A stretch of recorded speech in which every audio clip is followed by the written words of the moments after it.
And what happens, in my mind, my personal opinion, is that when you set unrealistic goals, such as I'm not going to spend as much, I'm only going to spend X, what happens is that you don't accomplish that goal.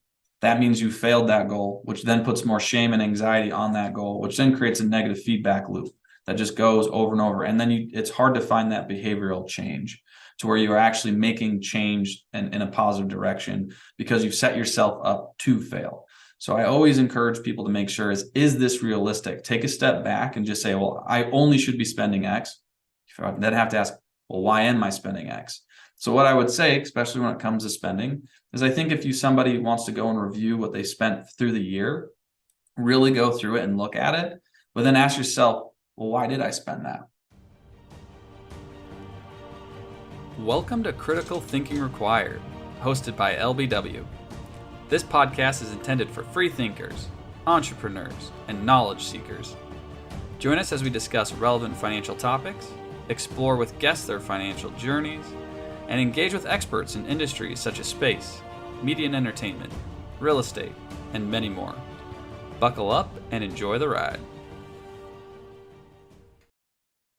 Welcome to Critical Thinking Required. You're with your host, myself, Tim Bickmore, and my colleague, Dan Weiss.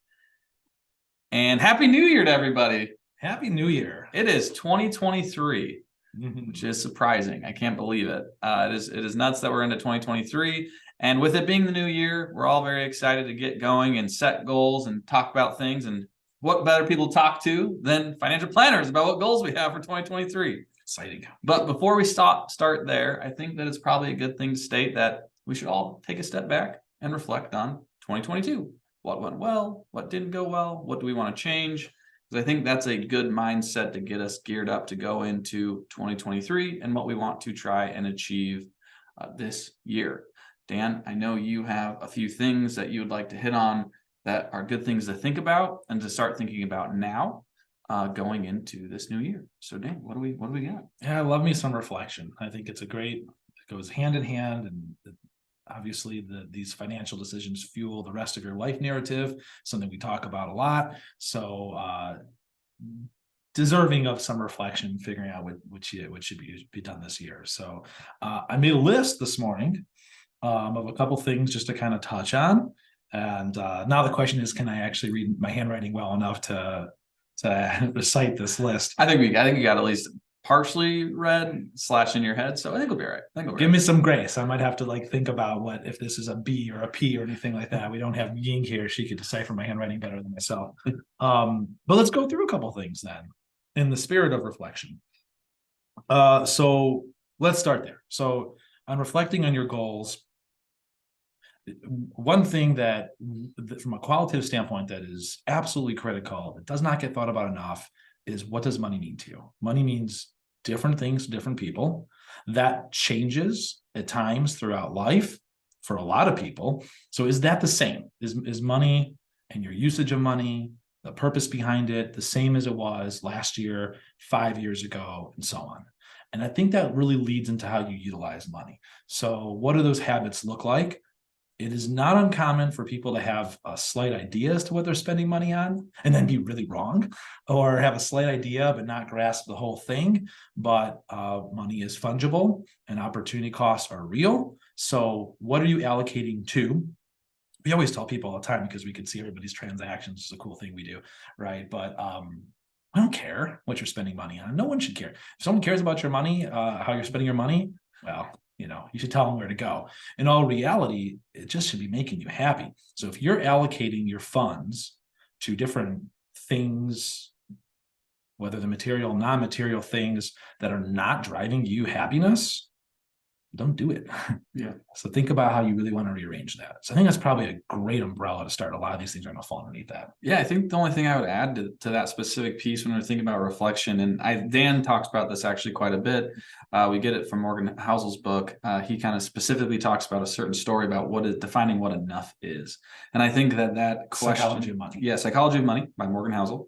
So he talks about the concept of enough and what is enough. And I think that self-reflecting on 2022 was 2022 enough for you, both in your relationships, what you spent money, a lot of different things. And if the answer is yes, then we may not have to make very many changes. But if the answer is no, why is it a no? And then how do we then make sure we can adjust and position ourselves to get to a yes? But to answer what enough is to you, as Dan mentioned, can change over time and can also be very difficult. It takes a lot of self-reflecting. It takes some effort to really kind of take a step back and say, okay, was this year enough? On all aspects of life, not just necessarily money. It's also not an easy thing to do. I think a lot of people come in, they're like, oh yeah, I've got my goals, or there's no like sounding board. A lot of times goals are planned out because it's what you think you should be planning towards or what people have told you, and it's not really as applicable to you. So figuring out your goals and then prioritizing them, it's actually a pretty difficult thing to do for most people. So don't feel bad about leaning on some help or if it's difficult to think about. One thing that also could be very timely is creating a bucket list. Long term is great, but even short term. So what do you want to do differently with your spending habits, with your money that you didn't do last year? Who do you want to do that stuff with? It really, I mean, our own personal belief is just like, to share your successes, your resources, your money with other people really heightens the worth and the value of that. So are there person that you want to share that with? What does that look like? And then plan accordingly, right? I think you probably have some great comments about this, Tim, but like we will tell you that being deliberate about your actions really increases the level of success, and you getting, like, if it's a trip, I want to go to, I don't know, Fiji, an African safari this year, whatever be the case. We've had a client who was through COVID for years planning New Zealand, right?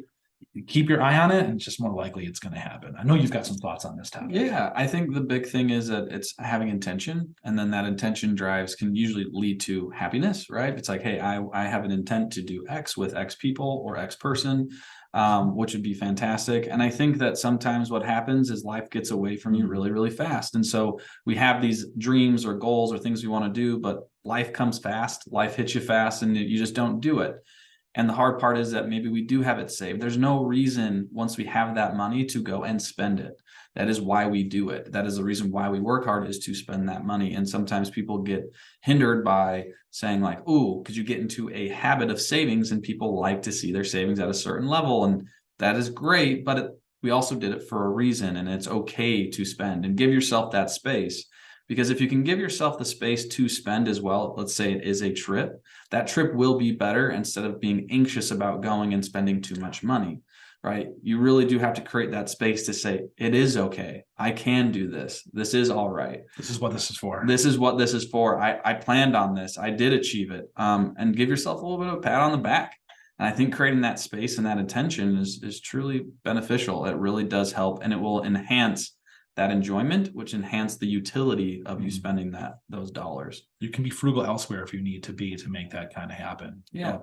We've talked about this before in a different podcast. Don't create a financial tragedy that does not need to be there. Exactly. I've got some other things on here too that are maybe not as fun. As creative as what we were just talking about. That's my favorite part. I love that part. But we got a couple other things that I could throw out here too. Practicing too let's go down the list. Things so we can hit some of these pieces. So get your taxes done early if you can. That's hard to do because these 1099s seem to come later and later. They've been doing that for a decade plus. K1s as well. K1s will really mess you up. But if you can do it, do it. Nothing makes a CPA happier than you coming to them as early as possible. Right? Yeah. They love that. Yeah. They don't express a lot of love day to day, with their clients perhaps, but this one's going to get you points. That's a behind the scenes, like benefit for everybody. CPAs do like it, even if they don't express it. 100% they do. So do that. They hate coming at April 5th. Yeah. It's not good. So yeah, we have CPA contacts that what they do after that is they immediately put you on this other list a week later, which is the list that you're going to get fired in about 2 more weeks. The naughty list. Yeah, because they're not doing that again this year. So we definitely hear that. So there's that. The medical expenses.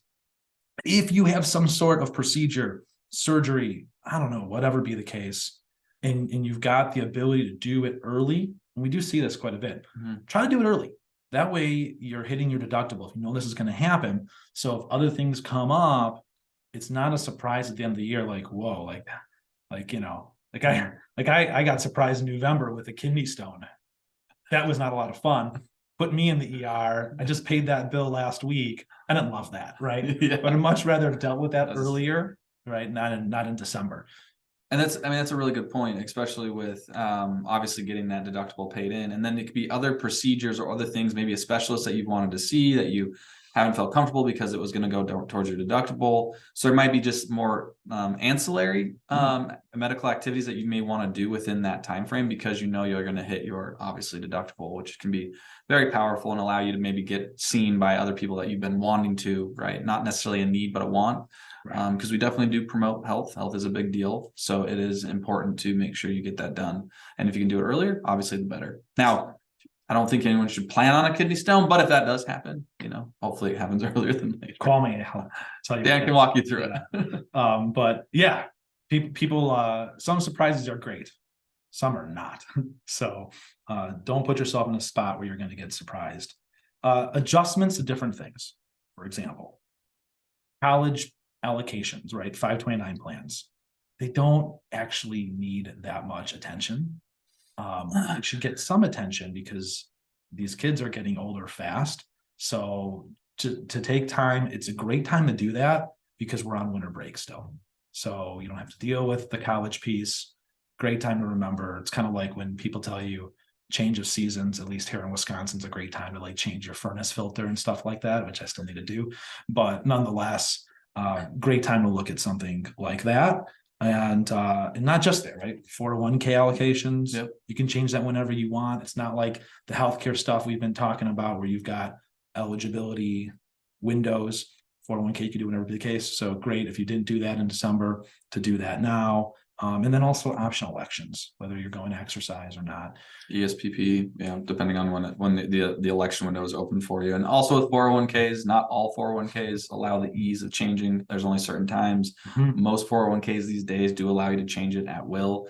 Takes a couple paychecks, but not every 401k. So just make sure you talk to your HR department about exactly how often and how much you can change. And something your contribution amount. Oh, sorry. No, go ahead. It's something with the elections to think about too, is if you're exercising any of those in January, you're optimizing the length you have before you have to pay the taxation on that, right? Because now you bought yourself anywhere from a year to 16 months to pay that tax bill, as opposed to if you exercise in December, that's coming due in like 3 months. So something else just to consider from a cash flow standpoint. Let's see what else I got. Think about things like conversions, Roth conversions, backdoor IRA contributions, Roth contributions, just contributions to those qualified plans in general. You have until you file your taxes or the tax deadline, which I think changes now. I think it's April 17th this coming year. This year. April 17th or 18th? I think so. 17th, 18th. Yeah, one of those two. So again, you've got some time to still consider that. Now you know where income lies, hopefully, so it's an easier decision to make. A lot of times people hit us with Roth conversions in December. Sounds great. Custodians can't process that quick. It's probably not going to happen unless it's really early December. Now is a good time to calmly think about what that looks like. Going into 2023, not for 2022. Right. Tim and I don't personally love actually this one, but it gets said a lot, so we'll bring it up. We don't hate it. It's just situational. But think about increasing your 401k contributions. A lot of people will say try to increase 1% a year. Well, it's a great habit to have, right? We're not saying that it's a bad thing. It's just when people increase their 401ks, you can't get that money back with great ease, most people. So being that is the situation, just think about what that does to other cash flow things before you just go ahead and automatically do it. I hate the automatic one. I just think that it makes more sense to put some thought towards where you're contributing to. Let's see. We'll probably have some more information on this one coming soon, but there's some changes to the Secure Act. Yeah, the Secure Act 2.0. I don't know if it's been signed into law quite yet. I think they were supposed to be doing that before the beginning of the new year. But there is a lot of changes. It sounds like that will be going through. Again, putting an asterisk on that because I'm not 100% sure if it's officially been put through. But there is a lot of changes when it comes to 401ks, ERISA type plans, RMDs, required minimum distributions. It is a pretty big, hefty bill that's going to make a lot of regulation and changes to certain things. So that we will have more of that coming soon, but it could change just different things for individuals when it comes to taking, again, like RMDs or, for example, what you can take out of a 401k. There's a lot of that talk in there as well. So there are some impactful items that we should be looking at for 2023 when it comes to that new legislative agenda. We'll know more soon. Gifting. We want to talk about gifting a little bit. So those conversations, a lot at the end of the year, people know what they can gift more so. Those gifts are often tax deductible, so people are doing that. I'll tell you, these organizations need that money throughout the entire year, not just the end of the year. Right? You could say, well, they should be budgeting properly. Well, we know that doesn't happen all the time. So think about too, it's wonderful that you're making that impact. We like to encourage people, as long as they're able to gift as much as they can to things they care about. Think about what you care about. Is there an organization that needs the help that you're missing? And then make those as generously available as you possibly can. But there's no reason to even do partial contributions if you know you're going to make at least that early on in the year. Don't feel rushed at the end of the year if you don't have to be, and just make a greater impact to the organizations like that. Yep. Also think about setting up vehicles early on, because they could take a little while on funding that for later this year.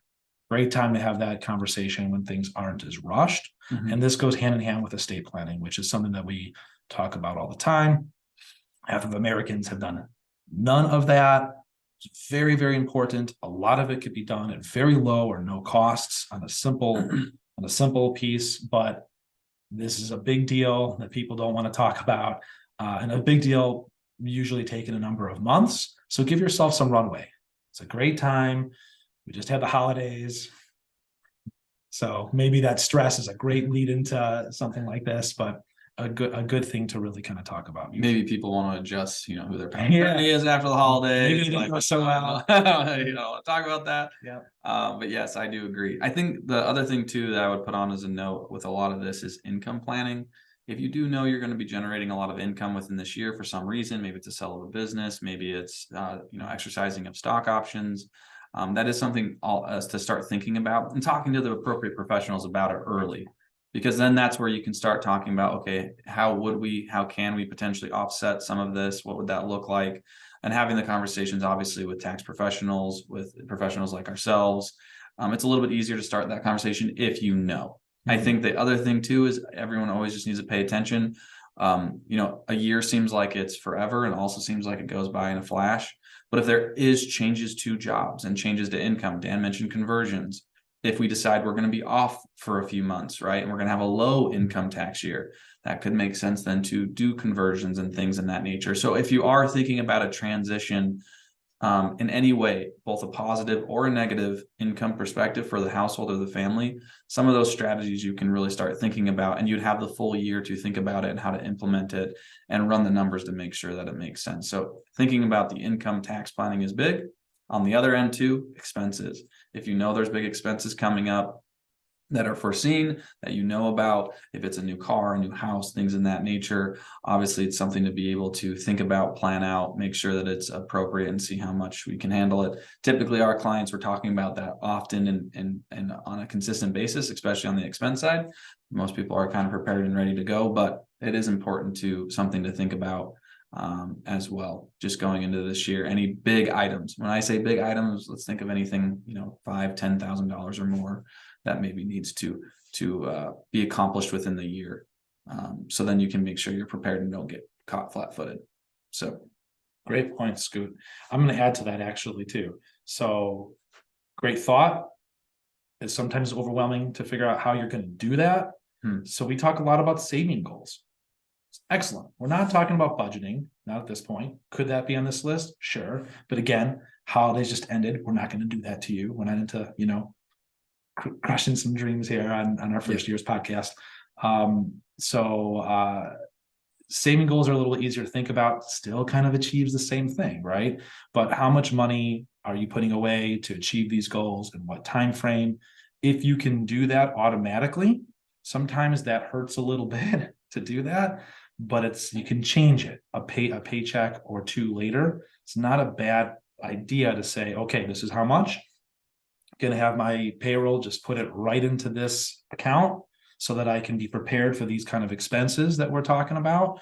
And if it hurts too much, you can change it. It's not like that 401k increase. This is cash. So most likely you can go back if you need to and do something about it.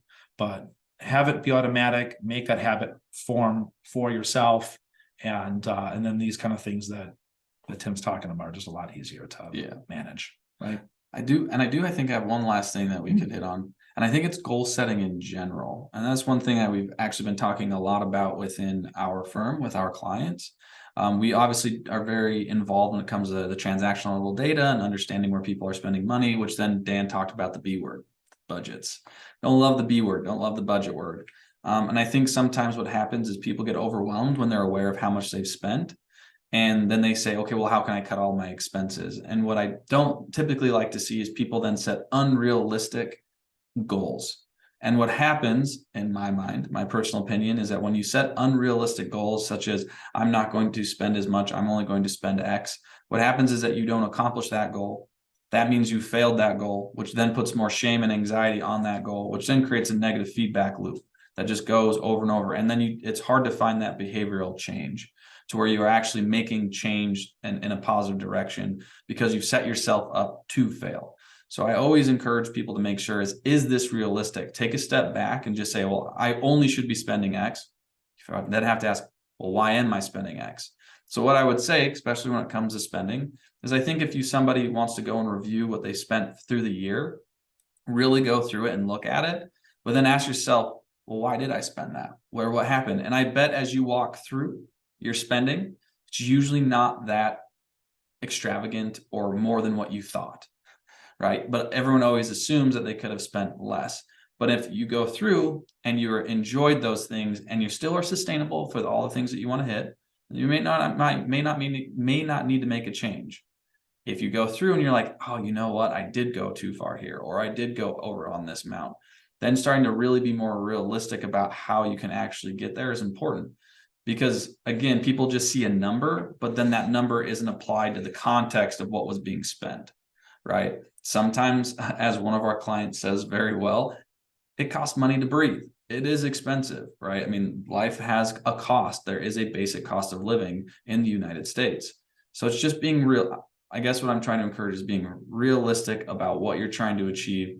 Because if you can do that, then you can actually create the necessary change to see in a positive direction. And I just want to encourage everyone when you're doing goal setting to not obviously want to push yourself, but don't make it where it's an unachievable goal. It just doesn't make sense and will create more negative harm than positive harm. Yeah, financial anxiety is real. And it impacts most people we talk to. I've got plenty of my own share of financial anxiety. I do. So just don't be too hard on yourself there. No. But do what you can to cope with it the best way as possible. Lean on others if you need to. Do you have any personal financial things that you've got on your mind you want to share? Oh, for my own personal? Sure. For my own goals? For this year? Yeah. That's a good question. I think where I'm at with my household is I'm just trying to get through 2023. I think a lot of people at my age, obviously going to be turning 34 this year, and having my significant other in school, being a one household income, it's something that we're just trying to get through because we recognize that income potential is going to raise in the near future. So it's more so just trying to make sure that we can get through and unscathed while getting her through the rest of her school, which she only has 2 semesters left, which is great. So that's probably really the goal. I'm not trying to be too much or too little, just to make sure that we can, get through the tough time of being just a one household income at the moment. But yeah, it's pretty much, I think, my goal. It's great. Nothing too crazy. Crush it out, Becca. Your last year. Yeah. What about you? I have this issue with like gifts, right? Like financial like gifts and stuff like that. I'm trying to get better at that. I'm gonna get better at that this year. And then also I think I'm to your point earlier, I think I'm gonna try to find some time to really kind of enjoy the Space. Yeah. Enjoy the space, do some things, reasonably and frugally spend some cash to increase happiness. Those kind of things. Sounds like a great plan there. Yeah. I think, I guess I would summarize mine as being realistic about the picture, and just saying, this is just where it is going to be for the moment, but that's going to change and things will change. Right. Well, with that being said, we wish everybody a wonderful 2023. We look forward to seeing you like this quite a few more times this year, and just take care of yourself and enjoy the new year. Thanks for tuning in. Like and subscribe. Thank you for taking the time to start your journey of thinking differently and listening to LBW talk about stuff they love. Until next time.